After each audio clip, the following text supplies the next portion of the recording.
ಯಾರು 5,000 ಕೊಟ್ಟು ಯಾರು 3,000 ಕೊಟ್ಟರೆ ಹಿಂಗೆ ನಿರಂತರವಾಗಿ ಜೋಳಿಗಾಗಿ ನೀಡ್ಕೊಂಡು ಬಂದಿದ್ದು ಬೆಳಗ್ಗೆ ನಡ್ಕೊಂಡು ನೋಡ್ಕೊಂಡು ಬಂದೀನಿ ನಾವು. ಯಾಕಂತ ಕೇಳಿದ್ರ ಆ ಮದಗೊಂಡಪ್ಪನ ಕೀರ್ತಿ ಅವನ ಮೈಮೆ ಬಂಧುಗಳು ಯಾರು ಅರ್ತೀರಿ ಅವನಿಗೆ ಮಾತ್ರ ಗೊತ್ತಾಗ್ತದ.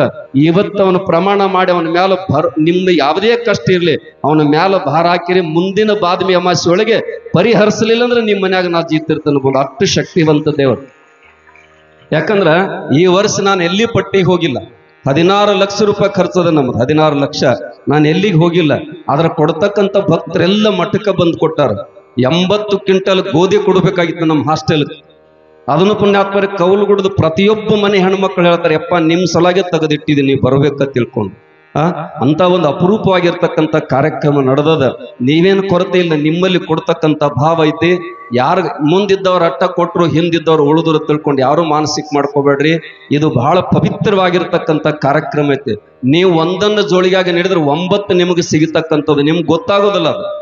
ಗುರು ಮತ್ತು ದೇವರು ಕೊಡೋದು ನಿಮಗೆ ಗೊತ್ತಾಗೋದಿಲ್ಲ. ನಿಮ್ಮ ಮನೆಯನ್ನ ಗಂಜಿ ನಿರಂತರವಾಗಿ ಉಳಿಬೇಕಾಗಿತ್ತಂದ್ರೆ ಬಹುತೇಕ ಇದೇ ಯಲ್ಪಾರಟ್ಟೆ ಗ್ರಾಮದೊಳಗೆ 2 ಕಟ್ಟ ಗೊಂಜಾಳದ. ಅವ್ರ ಮನ್ಯಾಗ ಒಂದು 10-15 ಮೊಮ್ಮಕ್ಕಳದಾವ. ಅಪ್ಪಗಳು ಹೇಳ್ತಾರ ನಾ 1 ಕಟ್ಟ ಗೊಂಜಾಳವಯ ಅಂತ ಅವ್ರು ಹೇಳ್ತಾರ. ಸಿದ್ದರಾಮ ಲಾಳಿ ಅಂತ ತಿಳ್ಕೊಂಡು ಆ ಅಜ್ಜ ಅಂತಾನ ಇರುವ 2 ಕಟ್ಟದ ಒಪ್ಪ 15 ಮೊಮ್ಮಕ್ಕಳದ. ವರ್ಷತನ ನಾ ತಿನ್ಬೇಕಾರ ಏನ್ ಮಾಡ್ಬೇಕು ನನಗೆ ಗೊತ್ತಿಲ್ಲ ಮುದಕ. ನಾ 1 ಕಟ್ಟ ಒಯ್ಯ ಅಂದ್ರೆ ಒಯ್ಯ. ಆಯ್ತಪ್ಪ ಮತ್ತೇನ್ ನೀವು ಒಯ್ತೀನಿ ಅಂದ್ ಬಿಳಕ್ ನೀನ್ ಕೈಯಂದೇನ್ ಕಸ್ಕೊಳ್ದತ್ತೇನ. ಹಿಂಗೆಲ್ಲ ಮಜ್ಜಿಗೆ ಓಣಿ ಫೇರಿ ತಿರುಗಾಡೋ ಕಾಲಕ್ಕೆ ಇಟ್ಟಲ್ ಮಮ್ಮ ತಪ್ಸ್ಕೊಂಡಿದ್ದು. ಮುಂಜಾನೆ ಬಂದು ಅಪ್ಗಳು ನಮ್ಮ ಮನೆ ತಪ್ಪೈತಿ ನೀವು ಬರ್ಬೇಕಂತೇಳಿ. ನಿನ್ನೆ ಬಂದದೊಂದು ಚೀಲ, ಇಂದು ಬರೋದೊಂದು ಚೀಲ ಅಂತೇಳಿ ಒಯ್ಯಪ್ಪ ಅಂದ್ರು. ಅವ್ ಕೊಡಾಕ ಸಮರ್ಥಿದ್ದ, ತಗೊಳಕ್ಕೂ ಸಮರ್ಥಿದ್ದ. ಒಂದು ಮಾತು ಯಾಕೆ ಮಾತು ಹೇಳತ್ತೀನಿ ಅಂದ್ರ, ಬರು ಹಳ್ಳಿ ವರ್ಷ ಭಿಕ್ಷಾಕ್ ಬಂದ್ರ ಮಹಾರಾಜರು ಆ ಗೊಂಜಾಳ ಕಟ್ಟ ಒಂದೇನು ಬಿಟ್ಟು ಹೋಗ್ಯಾರದ್ರ ಬಾಯಿ ಸತಿ ಬಿಚ್ಚಿಲ್ಲಾಗಿದಾವ. 11 ಮಕ್ಕಳು ಮನ್ಯಾಗದಾವ್. ಹೆಂಗ್ ಬದುಕಿರ್ಬೇಕು. ಅವಾಗ ಅವ ಹೇಳಿದ, ಯಪ್ಪ ಇನ್ನು ಮ್ಯಾಲತ್ತ ನೀ ಏನೋ ಒಯ್ತೇನಂದ್ರು ಕೂಡ ನಿನಗೆ ಅಡ್ಡು ಬರುವುದಿಲ್ಲ.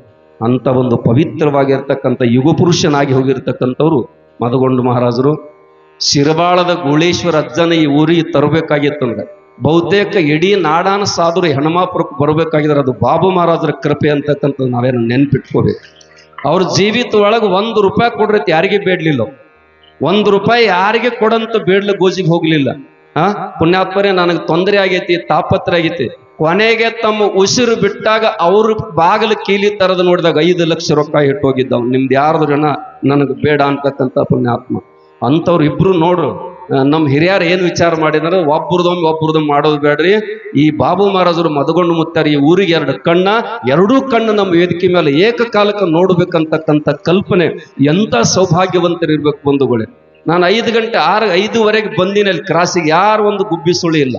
ಒಳ್ಳೆ 6 ಗಂಟೆಗೆ ಹೋಗಿನಿ, ಕಾಲಿಡ್ಲಕ್ಕೆ ಜಾಗಿಲ್ಲ. ಎಷ್ಟು ಹೆಣ್ಮಕ್ಳು ಸೇರಿರಂದ್ರ ಬಹುತೇಕ ಮದಗೊಂಡು ಮುಚ್ಚ ನಿಮ್ಮ ತಾಯಿ ಪ್ರೀತಿಗಾಗಿ ನಿಮ್ಮಲ್ಲಿ ಹೆಜ್ಜೆ ಕಿತ್ತಿಲ್ಲ ಅಂತಕ್ಕಂಥದ್ದು ಕೂಡ ಈ ಸಂದಲ್ಲಿ ಹೇಳ್ತಾ ಇದ್ದೀನಿ. ಅದಕ್ಕೆ ಪೂಜ್ಯರು ಅಪರೂಪವಾಗಿರ್ತಕ್ಕಂಥ ಪ್ರವಚನ ನೀಡಿರ್ತಕ್ಕಂಥ ಪೂಜ್ಯರಿಗೆ ಮತ್ತೊಂದು ಸಲ ಜೋರಾದ ಚಪ್ಪಾಳೆ ಹಾಕ್ರಿ. ಬಹುತೇಕ ಮೊನ್ನೆ ನಮ್ಮ ಕವಲಗುಡ್ಡಕ್ಕೆ ಪೂಜ್ಯರು ಬಂದಿದ್ರು. ನಾನು ಪ್ರವಚನ ಮಾಡ್ತಾ ಇರ್ತ ನಂಗೆ ಗೊತ್ತಿಲ್ಲ.